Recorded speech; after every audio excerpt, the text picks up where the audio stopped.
Hi guys, and welcome to my ranking of all 5 Toy Story films, ranking them from the worst to the best. And this is basically like my favourite animated franchise of all time. I might even go as far to say that this might be the absolute goated franchise. This might be, at least from a technical perspective, certainly the most solid franchise, the most consistent franchise. I certainly can't think of like another franchise off the top of my head where basically all 5 installments have basically been absolutely commercially successful, critically acclaimed, and all just really solid, and just basically maintain the level of quality and consistency this much throughout. So basically it should kind of like stand to reason that there is no like bad movie in this. I think that's all, like I said, all of these movies are really technically solid. I think they all do a really good job in kind of justifying their own existence. And they all kind of like add something else to proceedings. But yeah, so I think with that in mind, anybody could really argue for any one of installment to be their favorite, and I would have a hard time arguing against it. So when I say that this isn't the right ranking or the definitive ranking or anything like that, this is just my ranking. This absolutely goes double for this ranking. So for that reason, I would be really intrigued to hear what your rankings are. So please feel free to let me know down in the comment section about how you would rank these 5 Toy Story films. But starting off with number 5, and I'm gonna say that here at number 5 we have the latest installment, Toy Story 5, and I think that the reason for this is because I'm really glad that this film exists. I think I'm glad that we've moved the franchise to a point where it is basically incorporating how basically tech affects children and stuff like that, because I think for a franchise like this that has always obviously had a focal point on how kids interact with toys and the impact it has, I think that it just makes like perfect sense that they would kind of get to this sort of doing a kind of like a commentary on this kind of like tech age. So I think that that's really good. The only thing that's really kind of like the only reason for it to be number 5 on my list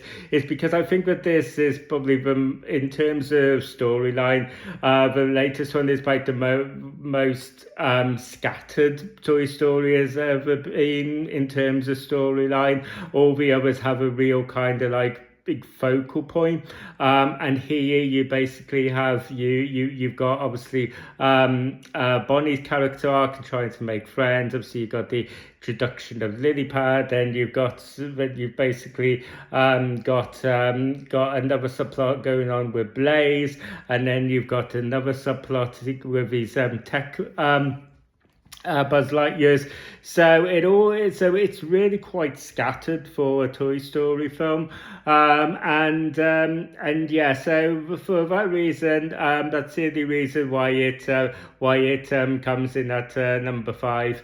Moving on, it's to number 4 on my list, and I'm gonna say it's gonna be Toy Story 2, and I'm gonna basically say that this is absolutely a sequel. Well, when it came out, the general consensus on the feedback that I had got from people talking about it was that I felt that at the time a lot of people actually preferred this to the first one, and I think that that's like I said, I think that that's totally has its validity, because this sequel does everything that a great sequel should do. It basically just kind of like delivers everything that we enjoyed about that first one, but just kind of like expands on it and just builds on it. Obviously we have like an expansion on the lore here, where we basically Woody and us as the audience basically learn that he was kind of like came from this like a TV show of Woody's Roundup, this this leads us to obviously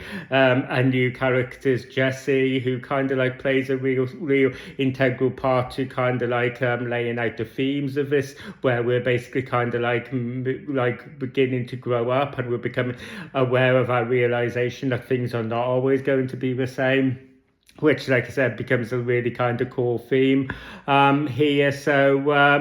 So yeah, basically, like we have some real nice role reversals here then, with like Buzz Lightyear trying to be the rescuer and being the one who kind of like has to remind Woody that he is a toy. So you know, we've got this little kind of like subplot here with Emperor Zurg, which basically leads to a load of kind of like Star Wars homages, which is just hilarious. And we're just basically, the whole thing is just so tightly knit together, and it works so well.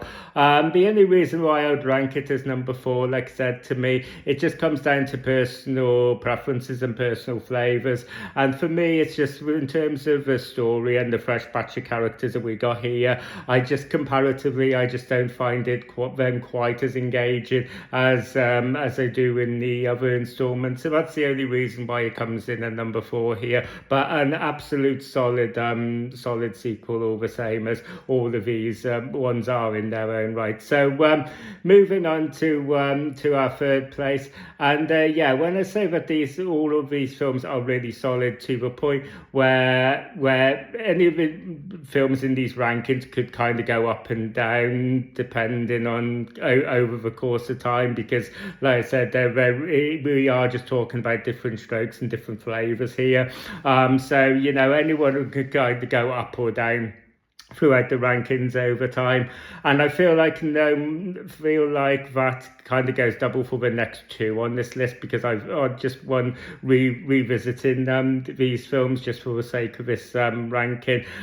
These 2 were I find it so difficult to pick between these 2, but I'm going to go for a third place, and I'm going to say like Toy Story 3. And I think that it's really rare for a franchise to really have a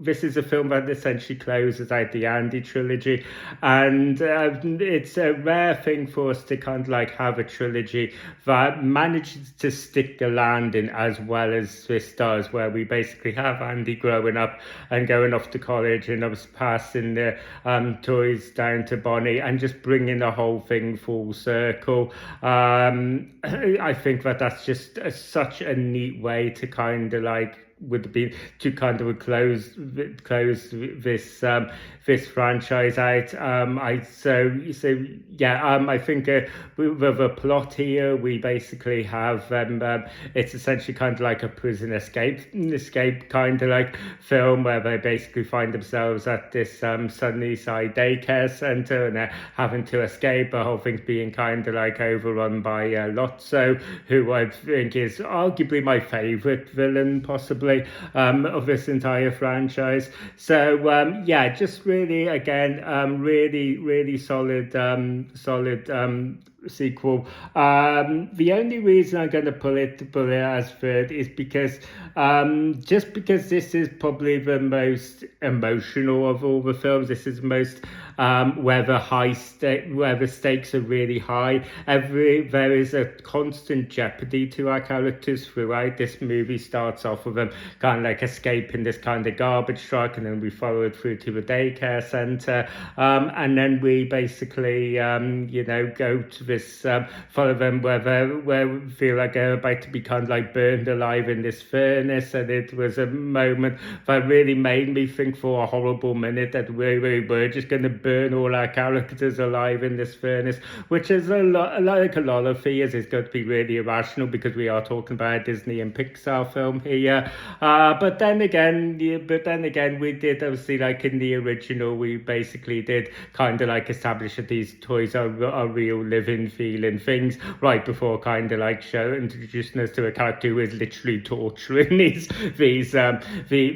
characters like he's some kind of like jigsaw type character. So yeah, there is that. So as a counterpoint, but yeah, so this is the most emotionally kind of like driven one. And so just for that reason, I think that maybe this doesn't have quite maybe the same rewatchability as maybe the next two on this list. So that's the only distinction that I really make. But yeah, a really real solid way of kind of bringing the story and the narratives kind of full circle and kind of closing out Andy's trilogy. Like I said, this it's a rare thing for a trilogy to kind of stick a landing as well as this third movie did. So absolute full merits to this movie for doing that. So yeah, going on to my second favorite, and I'm gonna say Toy Story 4, and I'm gonna say that because going into this movie, I had such an amount of trepidation about this. Because I felt like it was such a bold and such an unnecessary risk. Because, like I said, that third movie just seemed to close out a trilogy so perfectly, and I just kind of felt like, why would you want to jeopardize all that? I mean, sure, there was some reassurance I had, and there was some happiness that I had just because I loved this franchise, so I was glad we were getting another one in that sort of regard.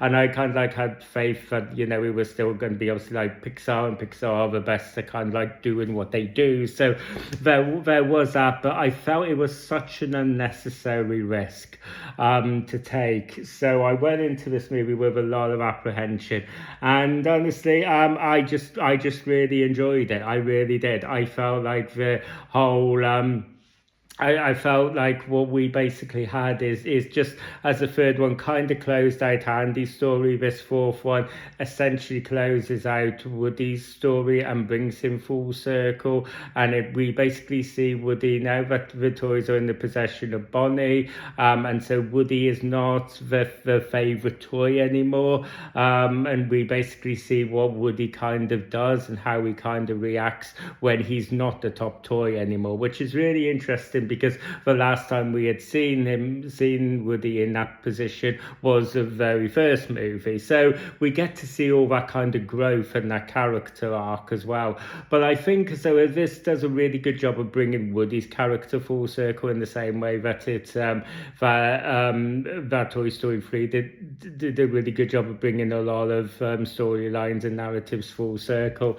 I think that this movie does that with Woody, but also more importantly, I think that also obviously Bo Peep was kind of missing from Toy Story 3. We basically learned now as Andy's growing up, he basically got rid of Bo Peep in the yard sale, and this was just kind of referenced as a passing comment in Toy Story 3, and it was basically, and I felt like it did a lot of injustice because we had obviously in the first two we had established quite a lot of bit of like a romance between Woody and Bo Peep, and that so just kind of like referencing this kind of passing comment seemed really flippant, and it seemed to be doing a little bit of an injustice. So we get that payoff here. We get a lot more exploration. We get to actually really focus on the impact that had on Woody, and we get some sort of reconciliation, and we just get a really nice way of kind of like tying up those little kind of like arcs as well. So it's not just kind of left totally abandoned, so to speak. So yeah, I think it was really good that they did that. We get a really good like bunch of characters in this one. All of one like we get Forky, we get Ducky. You think are like absolutely hilarious in this. So yeah, basically, I thought that this was actually a really solid movie. So yeah, as you probably gathered, this means that my number one is still going to be the original Toy Story, and I'm aware that this is because there is a certain amount of nostalgia and bias that kind of buys into that is part of that also. But I do think that there's, in terms of technicalities. I think that, there's certainly sequels in this franchise that have been a lot more kind of elaborate and more substantial maybe than this one is, but I think that's the reason why I like this movie so much, is because it has just such a simplicity to it. There isn't a single scene in this that I dislike. I think the pacing and everything is just right and everything, and I just think that obviously this is the only film where we really get whether the kind of like childhood wonder and the childhood imagination of playtime and all of that is really kind of like just totally at the forefront here. Obviously in the sequels, especially with the second and third one, where we're basically going on this overreaching arc of basically growing up and kind of moving on, and then obviously, like I said, with the fourth one, we basically got really focused on kind of like Woody's story, and then obviously with the latest one we've got the introduction of tech, which kind of counters a lot of the imagination and stuff of children. So this is the only one that where basically the childhood imagination, childhood wonder is really kind of like at the forefront here, and I just find that so charming and so appealing, and for that reason that it comes in as my number one, and like I said, that's been the case for all of it, so I don't see that changing anytime soon. I think all of the others on this list could kind of go up or down over the course of time, but yeah, so yeah, that pretty much concludes my ranking. So thank you guys for taking the time to watch this video. Like I said, I'll be really interested to know what your ranking is, so please feel free to let me know that down in the comment section. Please feel free to like and subscribe and share this video, and as always, I will see you guys in the next video. You guys take care.